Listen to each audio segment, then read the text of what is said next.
1, 2, 3.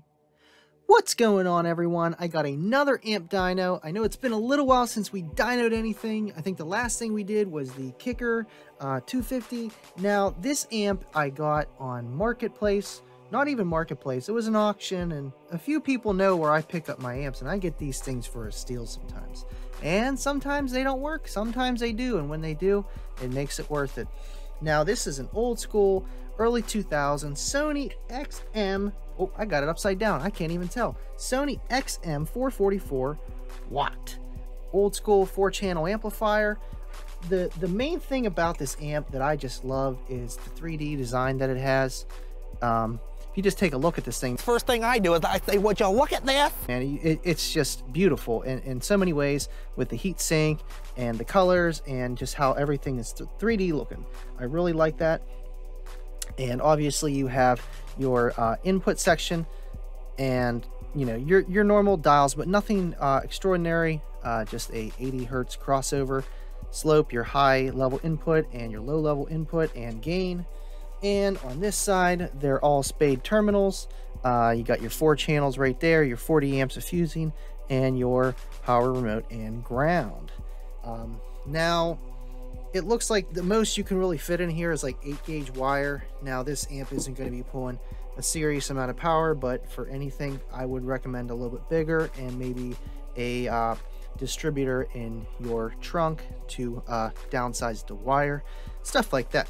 But yeah, this amp is really cool, and I can't wait to see what kind of numbers it does. It says it does 35 RMS at 4 ohms by 4 and 40 RMS by 4 at 2 ohms. They got some little bit weird THD ratings, so we're just going to go with 1% THD, see what it does, and go from there. So without further ado, let's go to the test bench and see what kind of numbers this amp, this old school Sony Explode 444 watt can do. All right, we have the Sony XM-444 watt on the bench. We're going to find out if this thing actually does 444 watts. So what we're going to do up first, we're just going to test just one channel. We will test all 4 at once, but right now we're just going to test one channel at 4 ohms and see what it can do certified. We do have 2 channels running to give a little bit of power being demanded from this amplifier, just to put it through a little bit of a ringer, but not too much right now. But without further ado, let's do the 4 ohm certified run, 1% THD.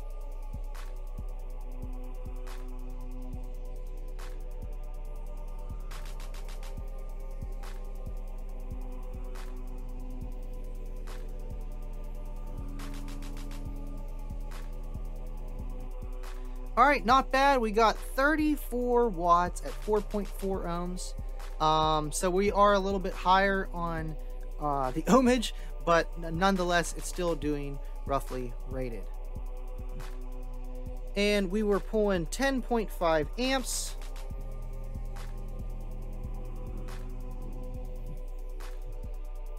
On that run with the 2 channels driven, so around 70 watts.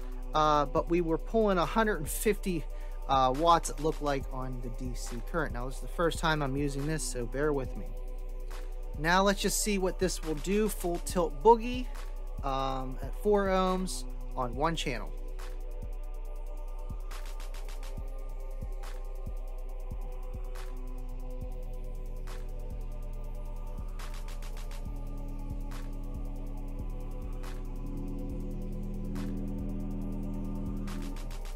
All right, we got a lot of clipping there, about 16% distortion.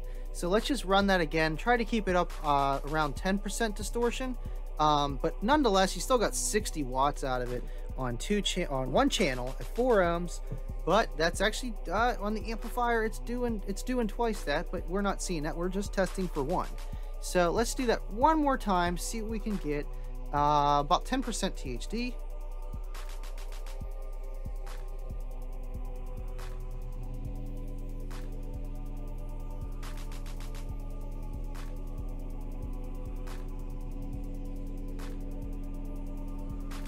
Not bad. So we'll say 50 watts. We'll just say 50 watts uncertified. up to about 8.8% THD, a little bit over the 4 ohm rating, but that's not bad for one channel at 4 ohms. Now, up next, we're going to wire this whole amplifier down to 2 ohms per channel. It will be at 4 ohms bridged, but we're going to be testing all channels. Actually, you know what? I don't know if I want to test all or just one, but have them all driven. I feel like we could test them all and then see how much power it does all together.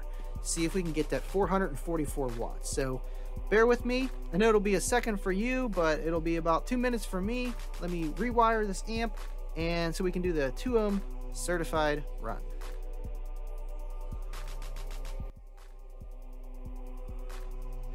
All right, we got that all squared away, all wired up. Now this thing is rated at 40 watts RMS at 2 ohms by 4. So it was rated at 35 watts at 4 ohms, only 40 watts at 2 ohms. And with my previous testing, kind of makes sense. So let's see what we can get. 2 ohms. Now this is all 4 channels driven, all 4 channels clamped. So we should see 160 watts, 40 by 4.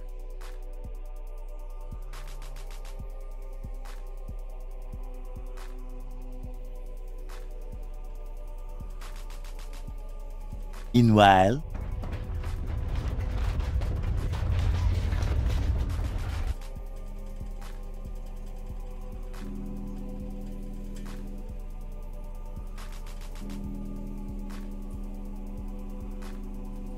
Wow, pulling 20 amps or 300 watts of power to be able to do 122 watts.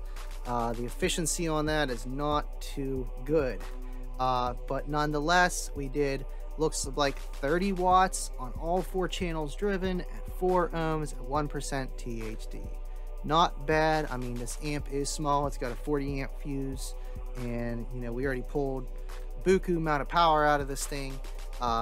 Maybe we could do 440 watts DC inrush current, but let's just see how much more power we can get at a uncertified number. Let's try to keep it under 10% THD and see if we can get to 444. I'm not too sure about that, but maybe we can get the 40 by 4, the 160 watts. Let's see if we can at least get the RMS rating uncertified.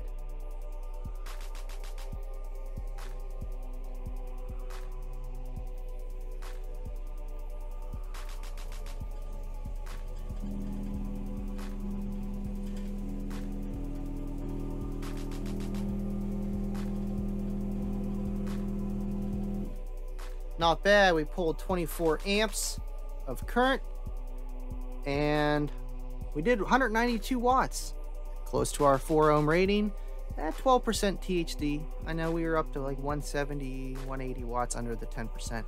So regardless, we got the rating rated number. We almost got 50 watts out of each channel on this thing. And I mean, this is a pretty small amp, and it's not the most efficient, as you can tell. We were able to get some pretty decent power out of this thing nonetheless.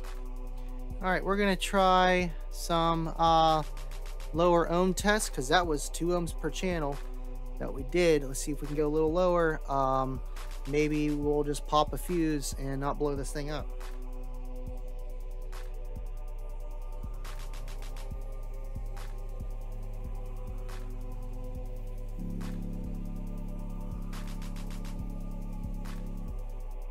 All right, well, we almost got the 4 ohm rating of 160 watts on all 4 channels at 2 ohms, but running down to 1.5 per channel, close to that 1% THD. So not too bad. We were able to get a little bit more power out of this thing, but I think this thing was really pulling some current. It's getting really hot on the one side. I mean, kind of everywhere, but mostly this side. So this must be where the output section is. Pretty warm. Now, we weren't able to get to 444 watts, but we were pretty close on this, I gotta say. Let me see that one more time. Nope. Went to protect at 361 watts. She went to protect at 3.1 ohms. And I think, yeah, I think the power went up. Yeah, we got the 160 RMS. Got it. A little bit past clipping, but as you can see, we're just wired way too low. And almost got the 444 watts. The voltage has been fine the whole time. And it's sad that they put, you know, 444 watts on here, but you got to say it passed. It did its RMS rating. And max power for the win. Well, guys, tell me what you guys think about this amp. I think it did pretty good. It did rated numbers, except the 2 ohm run, where the only way it was able to get the rated numbers was past THD. Now that could be the way I test things, so take my testing with a grain of salt. Maybe compared to some other amp dynos that use a resistive load, I use real world testing in a way where I wire down load to get a set impedance, so it is what a speaker will actually do. So regardless with that, I mean, we got pretty close. This thing was pulling some power, man. Almost 400 watts in rush, so not the most efficient, but it wasn't really designed in that way to be the most efficient. Efficiency back then and even before really wasn't a contributing factor of how things were, but in a way that's just how things were designed then compared to now, so you can't be too hard on it. But again, I just love the design of this amp. I think it is the coolest looking thing. It is so sleek and it's just different. And I'm not a huge Sony fan, but I never had problem with Sony products other than this camera for live streams. But otherwise, I think it did really good. And I just want to say thank you guys for watching. I'll have another Sony Explode amp coming up next. Just a little teaser for you guys. This one's going to be a 600 watt amp, a little bit newer, but still pretty old school in my opinion. So thank you guys for watching. I just want to say I appreciate all my patrons, everyone that joins in on the lives every Friday that I do on my channel after the Rolling Thunder. And if you've seen this video, I've already been on the Sound Advice podcast, and that was a blast. So thank you guys for watching, and I'll see you next time.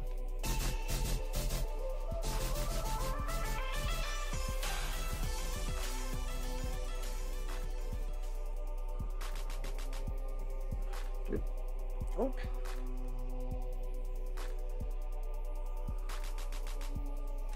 Just put that bad boy into protect by accident.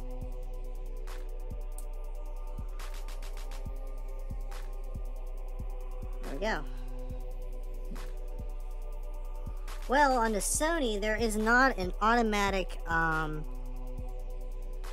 on for when it goes in protect. It just goes into protect, and then you have to undo it yourself, at least with a grounding issue. I grounded out the amplifier with a screwdriver because it was on positive terminal. Case is a ground. Bada bing, bada boom. Nothing crazy, but it did go into protect nonetheless. I'm out of here.